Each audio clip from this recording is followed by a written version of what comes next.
আজকে খেলাধুলা কেমন লেগেছে? খেলাধুলা কি আজকে শেষ না আরো হবে? তোমাদের আমি একটা খুশির সংবাদ দিতে চাচ্ছি, সেটা হচ্ছে আগামী মাসে উপজেলা পর্যায়ের ফুটবলের যেই ম্যাচগুলো অনুষ্ঠিত হবে সেটা আমাদের মাঠে হবে। এবং আমাদের যে সমস্ত স্টুডেন্টরা, বিশেষ করে মেয়েরা এবং ছেলেরা, তাদেরকে তোমরা যারা আজকে কৃতজ্ঞ, আমার খুবই ভালো লেগেছে। আমি ছেলেদের খেলা হয়তো বেশি দেখতে পারি নাই, মাঝে মাঝে দেখেছি, সেটাও ভালো লেগেছে। মেয়েদের খেলাটা হবে, যে কোনো বিষয়ে আমার কাছে তোমরা সবকিছুতে প্রায়োরিটি পাবে।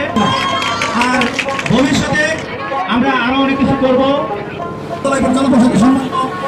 সদস্য জনাব মোহাম্মদ জসিমউদ্দিনকে তার সংক্ষিপ্ত বক্তব্য রাখার জন্য আহ্বান করব।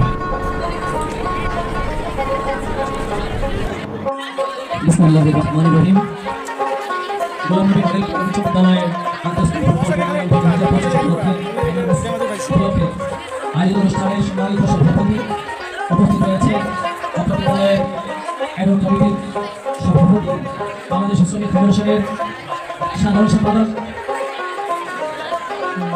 বাংলাদেশ জাতীয় দল ভারপ্রাপ্ত প্রধান শিক্ষক জনাব সোহেল ইসলাম সাহেব উপস্থিত রয়েছেন, স্থানীয় বিএনপি নেতৃবর্গ, শিক্ষক মন্ডলী, আমার সামনে রয়েছে অত্র বিদ্যালয়ের শিক্ষার্থীবৃন্দ, সবাইকে আমার আন্তরিক শুভেচ্ছা এবং অভিনন্দন। আজকের এই ফুটবল টুর্নামেন্টে যারা যারা অংশগ্রহণ করেছে, আমি উপভোগ করেছি। অত্যন্ত সুন্দর একটা পরিবেশে খেলা হয়েছে এই মাঠে, আমি খেলেছি। সেজন্য যারা আজকের এই অনুষ্ঠানে বিজয়ী হয়েছে, আমি তাদেরকে আমার পক্ষ থেকে আন্তরিক অভিনন্দন, শুভেচ্ছা। যারা বিজয়ী আশীর্বাদ ব্যক্ত রাখছে, আমি আশা করব তোমরা যারা আজকে পিতামাতা, তাদের একটা গভীর স্বপ্ন থাকে তার সন্তানকে নিয়ে। যে ছেলেটা, যে মেয়ে, যে পিতামাতা তার সন্তানকে এই প্রতিষ্ঠানে পাঠিয়েছে, সেই প্রতিষ্ঠান থেকে পিতামাতার স্বপ্ন পূরণ করে। আমি নিজেও 1978 ম্যাট্রিক পরীক্ষায় এই প্রতিষ্ঠানে বিদ্যালয় শিক্ষক, আমার জন্য স্মৃতি। আমি বিজ্ঞান স্কুল ছাত্র ছিলাম।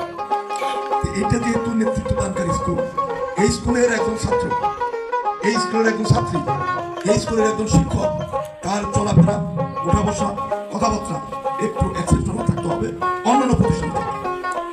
এখন যদি মানুষ বলে গোলাম নবী স্কুল ছাত্ররা রাস্তা আড্ডা মারে, গোলাম নবীর স্কুলের মেয়েরা তারা বিভিন্ন জায়গায় আড্ডা মারে, এটা এই প্রতিষ্ঠানের শিক্ষকদের জন্য, এই প্রতিষ্ঠানের অভিভাবকের জন্য, কারোর জন্য কিন্তু ভালো ফলাফল বা ভালো রেজাল্ট নয়।